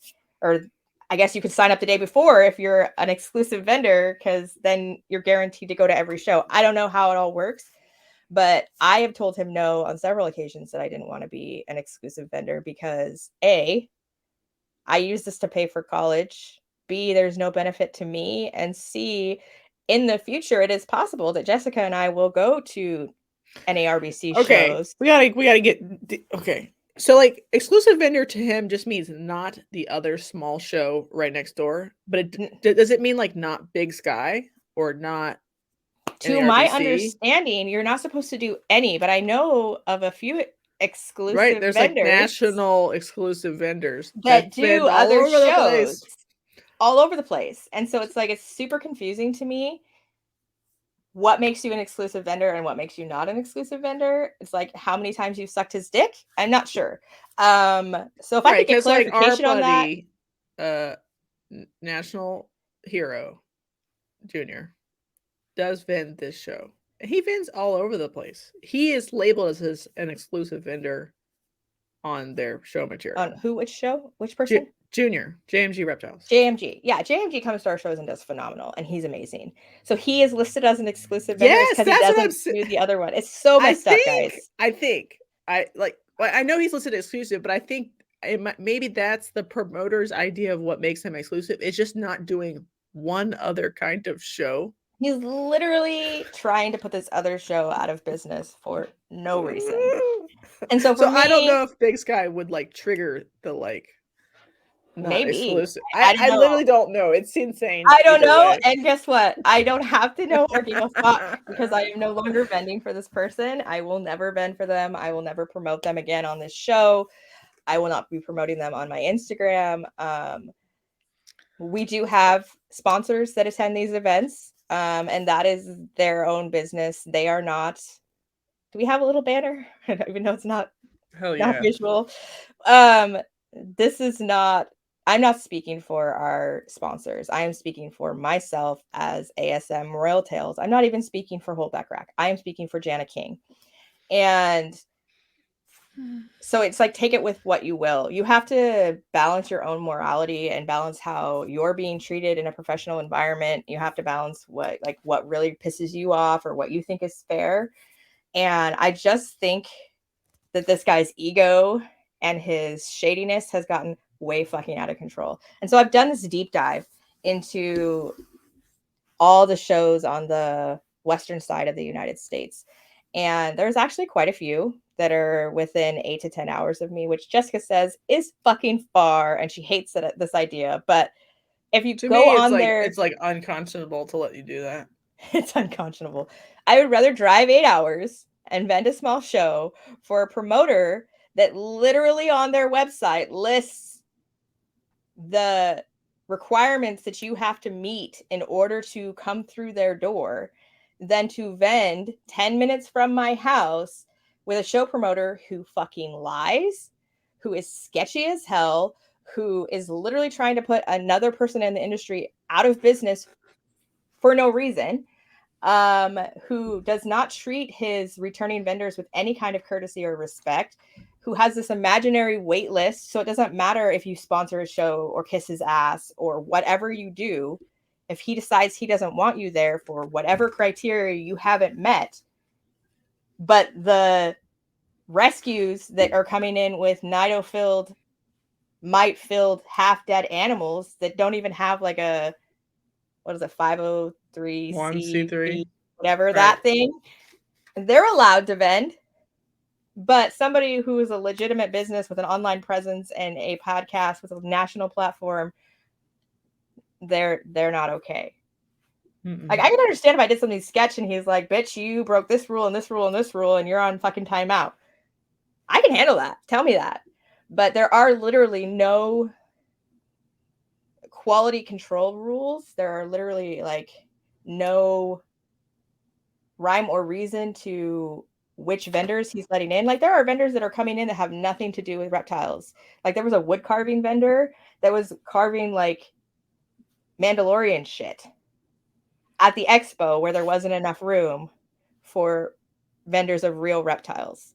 And so it's like, I don't mind seeing other shit at expos. I think that's great for the expo, but the petting zoo can come and the wood carvers can come and the crystal cutters can come and, you know, like 13 plant vendors can come, but people with real reptiles, they're not allowed. People with real reptiles that aren't half dead and covered in mites. We don't want those at our show, right? Maybe. Oh, wait, your kids can go rock climbing because there's definitely room, even though we have limited space, for a giant ass petting zoo and a giant ass fucking rock climbing wall. Well, let me make devil's advocate again. It's like maybe he wants all that shit because he doesn't want that many live animal vendors, because then the ones that got in, buddies, do a little better because there's less competition. Then say that. Right.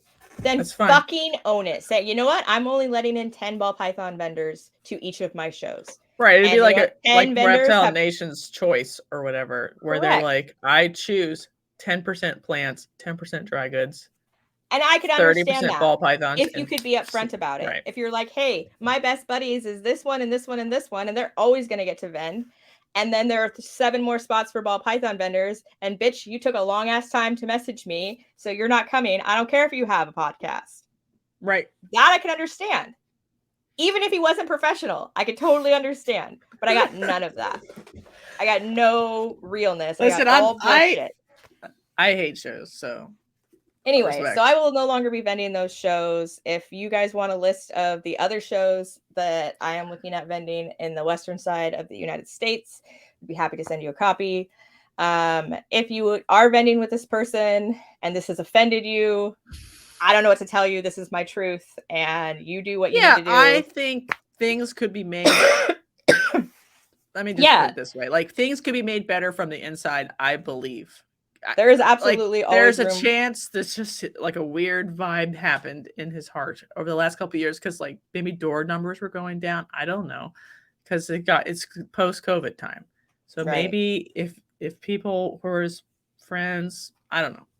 Anyway, if you want to still vend with him, like I said, that's your choice and your business choice. I'm not telling you what to do. I'm telling you what I have decided and what I have experienced. And I'm not going to be, like I said, chasing down vendors that are going there and emailing them that they suck or anything like that. I just will not be promoting him or attending his events as a vendor or a private citizen. Like I said, we do have vendors that participate in his events, and their opinions do not reflect my opinions. Their stance is not my stance. This is 100% I don't live my there. feelings. No, I don't count at all in what happens. Jessica doesn't count at all because she I don't even live here. So she left us. And this is not the opinion of the dual holdback rack, whatever. But we will not be promoting this show anymore. We will not be doing follow-up episodes on that show because obviously I won't be there. So do what you will with that information. But my problem with you like driving 10 hours to go to a show is like you're still making the same amount of money probably at that show and incurring more time and expense and a schedule and your lifestyle schedule, which is already so busy. I don't think you should do it just for that reason. Well, my lovely podcast wife has opened up this opportunity of online vending rather than physical events. And so, I may not need to do shows in the future. I will still support this small show to its dying breath. Hopefully it doesn't die, because I think that that's really shitty when people try to edge other people out of the industry when there's room for both. So I will be supporting John and the Seattle Metro and the Portland Metro and the Northwest Reptile Expo umbrella forever. I don't care if I'm just going with a holdback rack banner and I'm just sitting in a chair with a snake for kids to hold. Like I will be showing up to this man's. Probably. Let's be honest. It would be so much more fun. I will be showing up to this man's events and supporting him on the podcast and encouraging others to support him. If you have a choice between him and the other person, you should choose to support the person that is not doing something sketchy and morally ambiguous. So that's where I will be. That's where I'll be throwing my advertisements. I am looking at the other shows. I would like to experience one out of state. Yeah, I mean, you could try it. Yeah, like it would be more like a vacation type situation. I would like drive anyway. down to Pomona or something, because then it's like a big show and like. Yeah, but I could drive all the way down to California and then not be able to find parking at the show. Well, I don't. You'd have to figure it out, like carpool with somebody. No, I have a friend that lives in LA, and she had tickets, already purchased her tickets, and they drove around for 4 hours around the show trying to find a parking spot. What about the Sacramento show, or like one further north? I don't know. I have a whole list. Like I said, I can send that list to anybody who wants it or is interested in seeing what the show situation is on this side of the country. But I will do at least one. But this new online vending auction situation, I may not need to between that and work market sales of my higher end stuff. I may not have anything to take to shows. And so it's going to be an evolving process, but the evolving process will not include... What about making your own show, Jana? So I have been asked on several occasions or encouraged. All right, answer this question. I have to go to the banyo. Oh, okay. I'll just talk while you're gone. Keep talking about that. Okay. So I have been asked by lots of people why, if I'm so unhappy, I don't just start my own show circuit. And it's something that I've seriously considered. And I know a little bit earlier we talked about, more jokingly, I'm doing a national HRP bougie weekend in a hotel, like Animal Con, but not Animal Con. It's like a literal reptile, and we talk about biosecurity. We talk about, like we have different rooms with different lectures and educational opportunities, as well as maybe get a few of the higher name people in the industry that come and share, their experiences and rub shoulders with you. And you'll get, like there was some paneling about, like online people, online personalities. And just like there's a whole bunch of options to make this like bougie reptile experience rather than just like the layperson's reptile show. And so Jessica and I have picked that bougie reptile experience around. Like Flora Fauna. Flora Fauna is this weekend. And where is that? Upstate New York. Upstate New York. So like Flora Fauna style is definitely something that I'm looking into. I have talked to a bunch of other vendors in my area who are also very displeased with the current situation. And there are a few people that are very excited about the possibility of starting a show. And like Jessica was saying, I do have a lot on my plate. But in order to make a show in our area that is ethical, which we've talked a lot about in the past, what ethics means, that have rules, that have standards, that have a system in place. If someone shows up that does not meet those standards, there is also a lot to be said about like a council of vendors running a show rather than a show promoter running the show. I think if you pool your resources as vendors and your experience as breeders and vendors, that you would make a better show, because we know what we want to see and what we need to see. And we know how to take care of our vendors, and we know what makes you look like an asshole with your vendors. Well, if you look at the Darien comments on Facebook, somebody was like, basically like just some random dude was just like recommending the same thing. He's like, vendors should take the power back from promoters. They absolutely need to make like a separate nonprofit LLC that like runs the promotion, that people like commit money to do a certain Facebook feed. Each vendor does that, and then they only allow like actual registered companies to be vendors, not hobbyists, because then like there would be a little bit more like price stability. Like, and there also no offense to hobbyists, but like no, you could like make the quality at like the an actual company quality standard, not a 501c3 that isn't really a 501c3. Like you could like force the quality issue up. You could also have a rules in place for like a strike system. So if you show up and your animals have mites, you're asked to leave and you get, like a one-off. And if you show up ever again with mites, then you're done.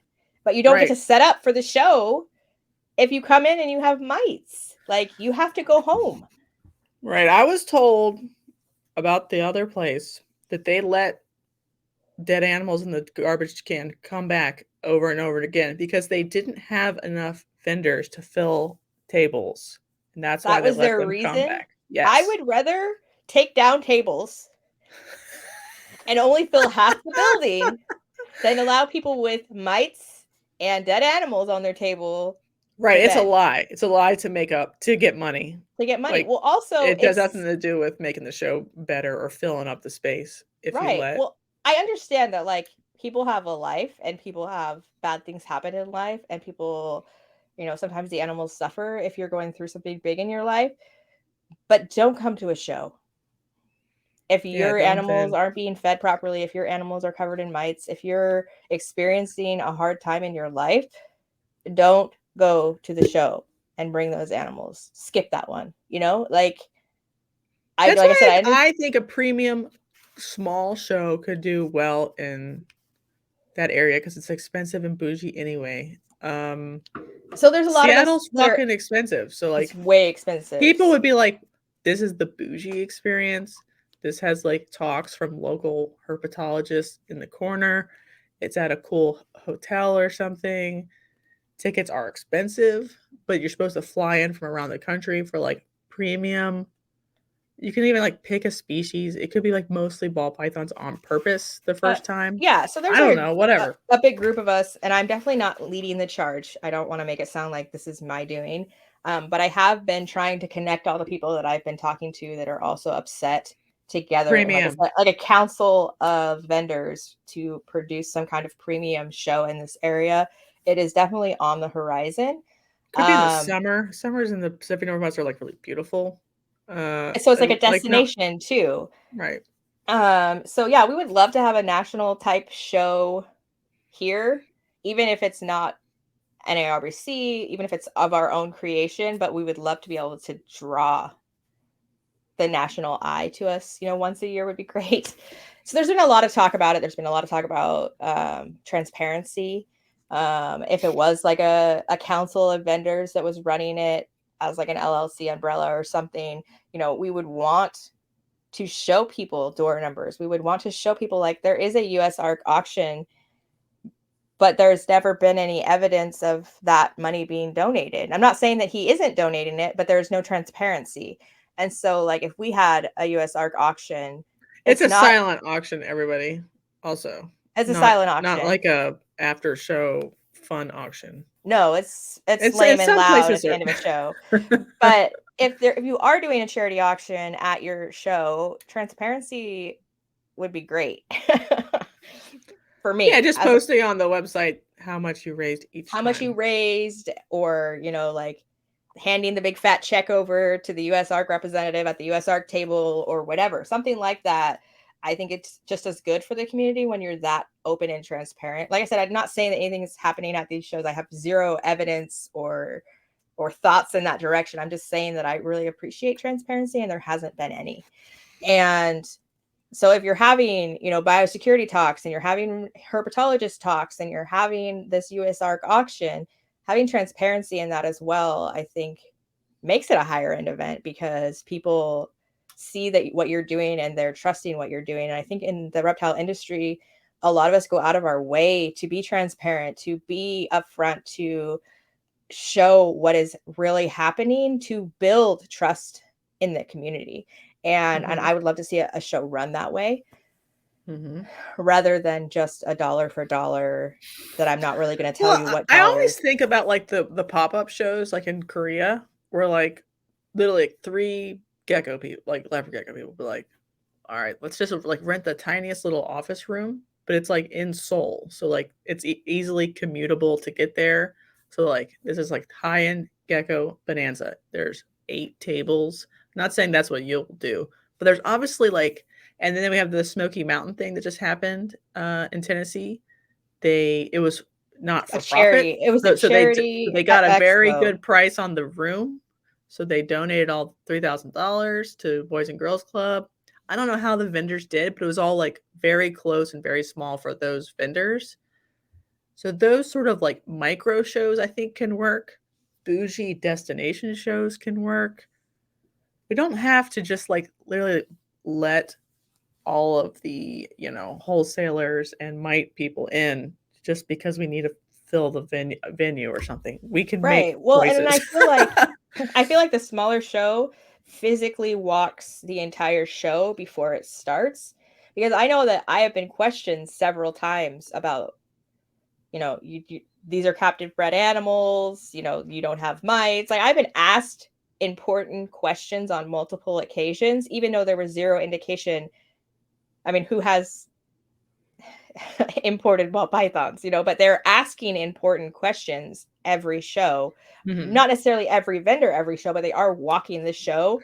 Yeah, they're giving doing a shit. Right. I don't think they have perfect execution at all times, but who is perfect? Well, and I'm not saying that if I helped to start or run a show that it would be perfect, but I'm saying there is so much more room for improvement and so much more room for re-empowering the vendors, rather than feeling like someone's got their earballs in a vice 24/7, because for a lot of us, the money is important. It's not just a side thing that who gives Here's a a fuck. stupid question. What if you had two shows happening at the same time?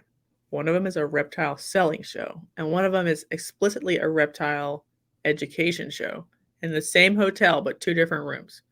So the families could come in, be funneled to the education zone for X amount of time for touching, and if they decide they want to, they cross the hall to the vendor side and maybe complete a transaction. Or they don't have to, because both shows are run by the same promoter LLC that is like given a physical separation. So there's no impulse buys that cause like the death of moral lots of problems. male ball pythons babies. Yeah, and I bet you wouldn't do as well, but it doesn't fucking matter because the quality. Yeah, and if all the vendors own a slice of this like LLC, technically the door would be, held by There'd be like the share not for profits and profit. Yeah, so you could earn profit off of the show part of it, and also too, if you're or earning reinvest profit it to based, more sales or whatever.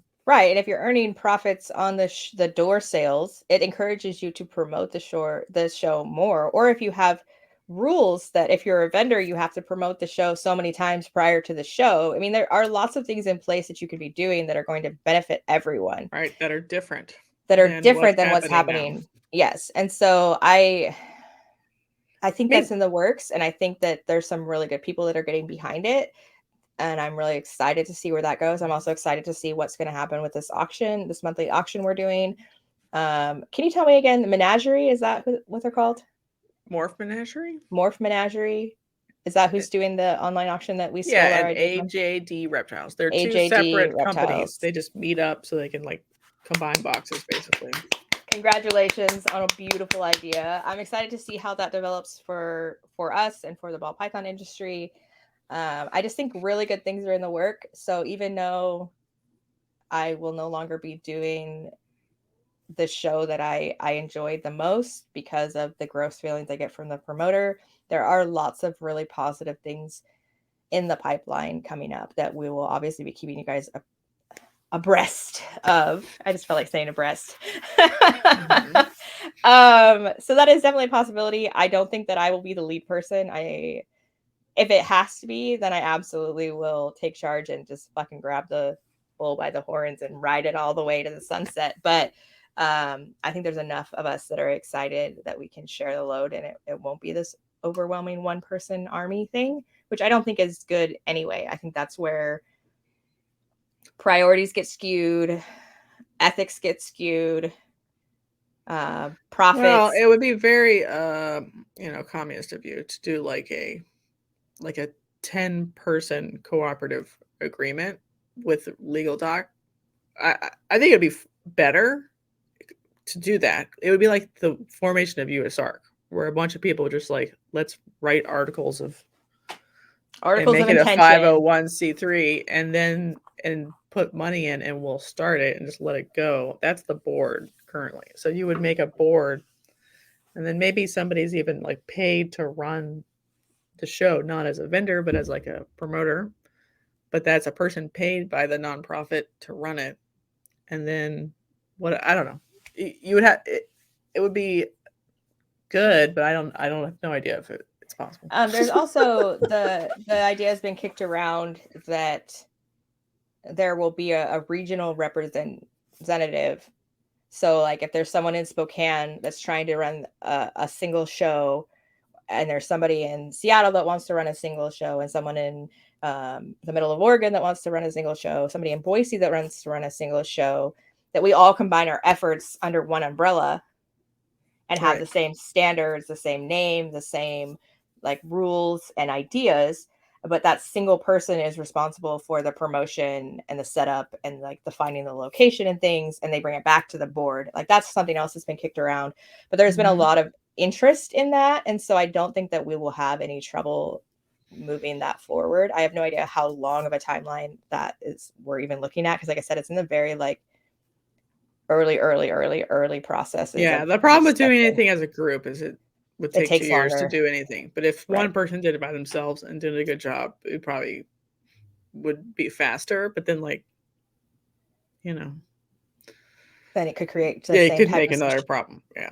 Right. So I don't know the right answer to life's many questions, but I think working on it should make things better, because what the hell else are you going to do? Just do whatever. I'm going to drop out of school, stay cool, stay in school, not drop out of school and run my own show. Fuck everybody else. But like, how cool would it be if we had like a bougie destination Seattle show every summer, and we, as a umbrella company, saved our profits from other shows and, you know, invited paid like Snake Discovery to come and run the reptile education in the one conference room, and then had vendors in the other room, and like things like that. I mean, there's just so many ideas. Right. She doesn't even have to do education. You just like buy her plane ticket to show up would probably be enough. Buy a plane ticket, put them in a hotel room for free. Well, I mean, paid for by the show. And if you're getting just that like do a meet and greet, give them a table and some candy canes or something to hand out. I don't know. All the buttons they want. Hand out buttons. Yeah, I think the future is different if we start trying to make it different, because this like swap meet show has been happening for 40 years, where we were first showing up at the back of a literal antique swap meet and dumping imported iguanas for $5 out of the back. We don't have to do that anymore, but what we're doing now is largely like an extension of the same thing. It was a natural evolution of that, rather than an attempt to educate, promote, a conscious, considerate evolution forward. It's just been a natural evolution, not necessarily in a positive direction. And I think that there is room for so much more positive. Like I said, there's a show promoter who is a vendor, who ran a show in Spokane last year. Really amazing guy. And he took care of us as vendors. You know, he walked around and asked if we needed anything. Walked around, do you need water? Do you need food? Do you need to go pee? Like, I can stand here and greet your customers while you run for 5 minutes and go pee. Like, what show promoter does that? And I'm not saying that you have to do that. I'm just saying that concerted effort to treat your vendors like you want them there, like you give a shit that they're there at your show, matters to me as a vendor. Yeah, Sean did, and Lori have done that. I just want to point that out. Like they send, and it's not always them, but they'll send out employees. They'll be like, please go check single person tables to see if they need a restroom break and that's amazing, a smoke break or whatever. As all of you know, especially on a 2-day event and you're by yourself, like you could sit there for 2 whole days and you can pee before and you can pee after and you can eat before and you can or eat you can after. pee in your pants too. Or you can wear a diaper and just slow pee it all day. So hell yeah. I mean, there's so much room for discussion. There's so much room for change. Especially in our area where I feel like shows are really still good, profit wise. And so, maybe there is too many vendors, but if we're selective in our vendors with a real transparent criterion, like you said, 10% plants, 10% geckos, 10% this, 10% that, and you state that means that we can have this many tables, and when Right. that So have section less fills, tables. correct. So you could have like the same vendors, but they need to put geckos on one table and ball pythons on one table or whatever. Correct. Or And whatever. so If they can't do that, then it doesn't count. That transparency, if people are excluded, they know why. The whole world knows why. They can see it. Like, I've already got these 10 vendors and this 10% is full. And if you want to be on a waiting list for the next show, I mean, it's just like the NARBC. I mean, how long do those people wait on a waiting list for a spot to open? Forever. And so, like, then if you're on a waiting list, at least you know why and you know what you're waiting for. Right. Yeah, I think it's probably hard. It's like wrangling cats. Like, vendors are like maybe showing up. They're on the list. A lot of these shows down here that you can pay the day of. Holy fuck, right? And so, like, you can pay out of what you earn at the show. Probably 50 pictures from people who knew what I was experiencing from that show, from different vendor tables, different points of views. Pictures they're taking, like, literally of like someone standing with a vendor they wanted to meet, and they're taking pictures, and there's empty tables behind that vendor. I got so many pictures showing empty tables at this full show. And so it is hard, but like, he has to, or any show promoter, not just one specific one, is doing a lot of shit. But the way to do it is probably to go figure out how to go smaller at the right high level and then build from there. Because, like, if you let it come in uncontrolled, then you're like, I need the mite vendor to I need his tables because there's 5 people who aren't going to show up and pay me.